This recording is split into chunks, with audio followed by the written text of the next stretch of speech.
Hi, I'm Wanhee. Back in the day, I used to have skin like this, and this. Now, it looks like this, and this. There's no denying that Korean skincare is taking over the world. So in this video, I'm going to share with you the secrets to having good skin that Koreans use to look like this, and this. Let's get into it.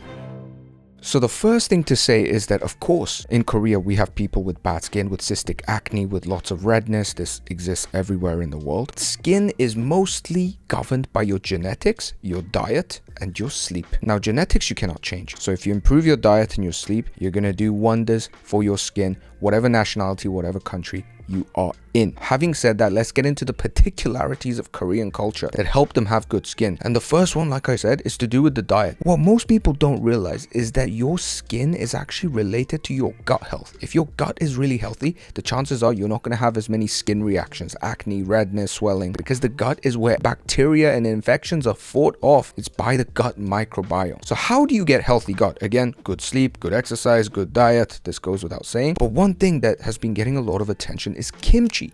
What the hell is kimchi? It's the Korean national side dish. You've seen me have it several times on my channel if you watch this. It's spicy fermented cabbage, and we've been having it for centuries. Now, apparently the fermented aspect of kimchi means that it is actually very good for your gut health because it has probiotics. If you're somebody that wants to improve their gut, then looking into these kind of fermented foods, kimchi jjigae, these are great options to improve your gut health. But you don't, of course, have to start there. You just want to start caring about gut health, doing regular exercise, sleeping better, eating clean, and this is a great step to getting better skin. Next, if somebody tells me they got bad sleep, I ask them, how much do you care about it? Like, care about getting good sleep? And it's the same thing with skin. People that care a lot about good skin, like a lot of girls generally, they generally tend to have better skin than most guys who we just like run out into the scorching sun with nothing on our face because we don't really care that much about our skin. Now, what happened when I went to the Korean military? It was shocking. We would all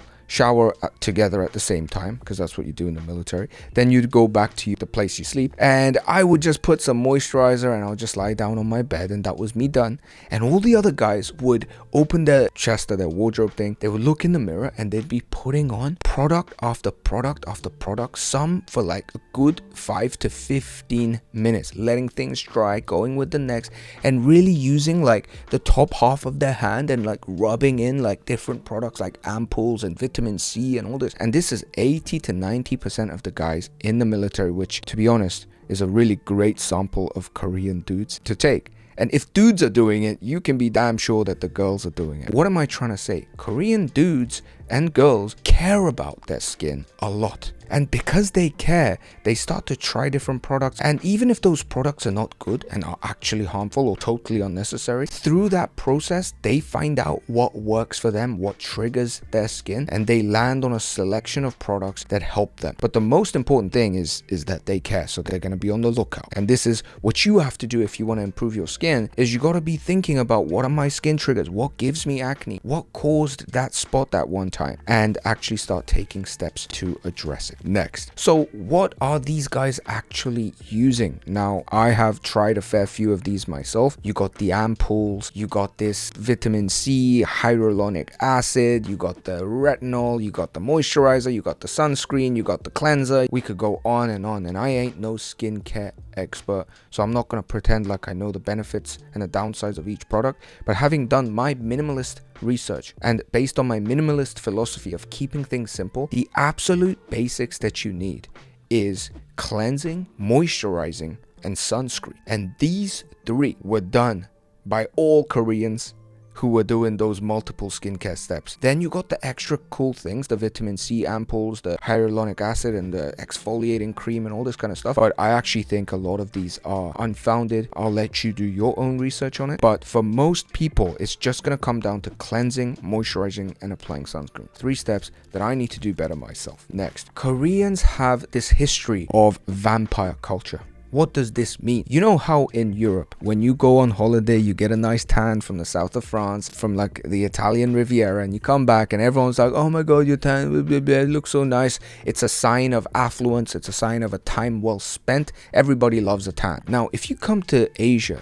tan is considered to be bad, because tanned skin for us in our history meant that you were working the fields. You were working on the rice fields. You were working as a lower class, right? So instead of signifying affluence, it signified lack of resources, poverty. So historically, Koreans be avoiding the sun. We wear umbrellas to hide from the sun when there's no rain. Korean guys also in the military are wearing rash guards, long sleeve rash guards and hats and like balaclava masks almost to hide as much of their skin from the sun. Personally, what do I think about this? I think sunlight is extremely healthy for testosterone, for vitamin D. I think getting sunlight in the morning is really important. I think getting sunlight generally in the day, as long as it's not scorching 12 o'clock sun for 5 hours, I think it's very healthy. Having said that, I think multiple research has shown that excessive exposure to sunlight can be damaging. It's what makes your skin age. So Koreans, being Koreans obsessed about their skin, will try to hide their skin from the sun a lot, and this results in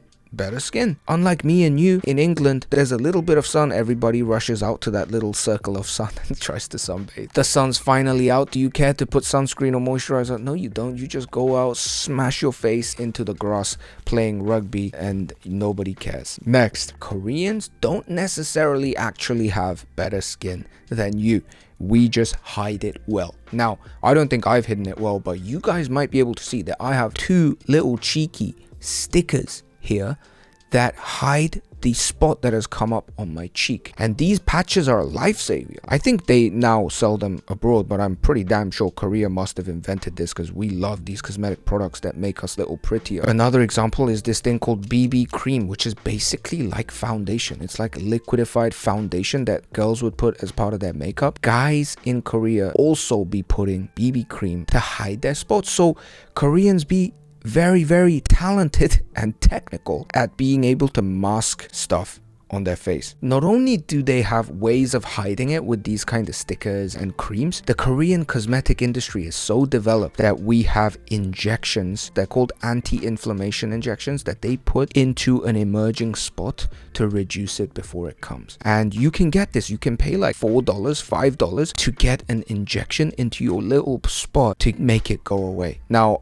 I've lived in Europe. I don't know if that's easily available. I don't think it's even legal or something, but that's very, very available in Korea. So you can see there's a multitude of cosmetic ways that Koreans are portraying themselves to the outside world, and it's partly because of the availability of Korean skincare industry. My own experience was that it was actually quite good. My skin improved for about a week after, and then if you don't take care of it, it returns to its original state. Next, so here's a funny story. I was in a cafe. These two Korean girls, they were taking photos of each other, and I'm working and I'm taking a little break, and I hear one of them say, because it was such a weird sentence, it was like, "Why is my nostril so big?" And the other one goes, "Your nostrils?" And she's like, "Yeah, my nostril's too big." And the friend listening goes, "Just reduce it." What she meant, I think, just reduce is just like do this thing on a face fixing app on their phone before they post it to some social media. I don't know if that's what she was actually referring to, but very likely from the context that's what she meant. So they can literally just color over and like hide shit on their face before they post and stuff.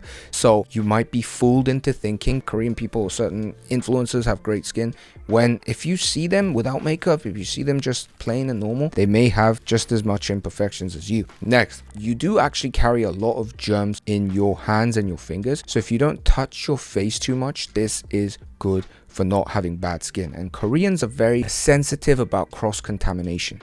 And this is because in our recent history, we've had a lot of like viruses and things come around our country, not just COVID, but like SARS and all this kind of stuff. So we were actually, remember, the first country to go like crazy full mask during COVID, when everyone was like, masks don't work. Koreans be all on the masks and still be wearing masks when the COVID is over. So Koreans are very conscious about this cross-contamination and the germs on the skin. And because of our history of different viruses, we've been told to wash our hands every time we come home and things like this. And these practices obviously help your skin, because a lot of the time, and you'll know this if you have skin problems yourself, when you end up touching skin that has acne, you can spread it to other parts of your body as well. Bring those all together, guys. Those are the reasons why Koreans seem to have good skin. I hope I triggered only about 80,000 of you watching this, but no more, because I don't want to get in trouble. I only make these generalizations so as to help you take the best parts of this to your own practice so that you can develop better skin for yourself. And there you have it for all the guys that have been asking for a skincare video. See you next week. Bye bye.